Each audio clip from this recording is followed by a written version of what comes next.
কত ফুল ফুটেছে রে বাবা, কি সুন্দর লাগছে সব পেরে পার। কুমড়ো ফুল গাছের নিজেদের, লগা দিয়ে টান দিলেই আসবে হয়তো। দেখো নিজের গাছেদের ফুল। শাক তুলেছি, শাক রান্না করবো না, তোমাদের ফুল দেখাবো। কি সুন্দর লাগছে বলো ফুলগুলো দেখতে। দেখো দেখো ফুল আমার কাটা হয়ে গেছে। আতপ চাল ভিজিয়ে দিয়েছি, মিক্সারে দেবো, দেখতে পাচ্ছি।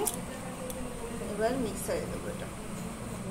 আমি সেই সব ফুলগুলো দেখো আমি ধুচ্ছি, ধোয়ার পরে এই বেসন দিয়ে, এই চালের গুঁড়ো দিয়ে, সেই চাল বেটে দিয়েছি, হলুদ লবণ সব দিতে হবে, এর ভিতরে মিক্সড করে মাখতে হবে।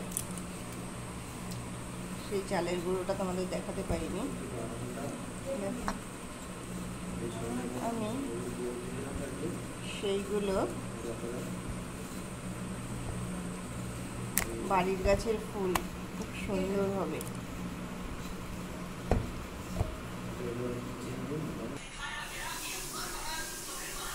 আমি তেল দিয়ে দিয়েছি কড়াইতে। এবার আমি সেই ফুলগুলো দেখো আমি দিয়ে দেবো,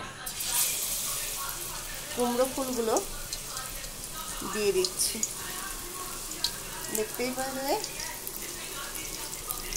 উপর থেকে পেরেছে তো, দেখে দিচ্ছি সবগুলো একটু একটু করে ছিঁড়ে গেছে।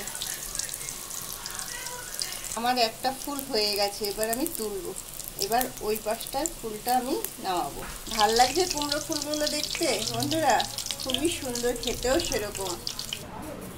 দেখতে পাচ্ছ বন্ধুরা, আমার সব ফুলগুলো বাড়ির ফুল। বন্ধুরা লাইক শেয়ার কমেন্ট করো। সোমার রান্নাঘর বাড়ির ঠাই বেশিরভাগ তোমাদের দেখায়। ভাল লাগছে ফুলগুলো, পুরো দমে কি সুন্দর হয়েছে দেখো ফুলগুলো। গরম গরম ভাতে খেতে খুব টেস্ট। টাটা বন্ধুরা, লাইক শেয়ার কমেন্ট করো। এটা একটু আমি সাজানোর জন্য রেখেছি। টাটা। নিজের বাড়ির ফুল তো, আর উপর থেকে পেরেছে একটু একটু ছিঁড়ে গেছে, তবুও খুব সুন্দর হয়েছে, খেতেও সেরকম হয়। টাটা বন্ধুরা, আর কি বলবো, লাইক শেয়ার কমেন্ট করো। পুরো খাস্তা চালের গুঁড়ো দিয়ে করা, আওয়াজটাই শুনতে পাচ্ছ। টাটা বন্ধুরা।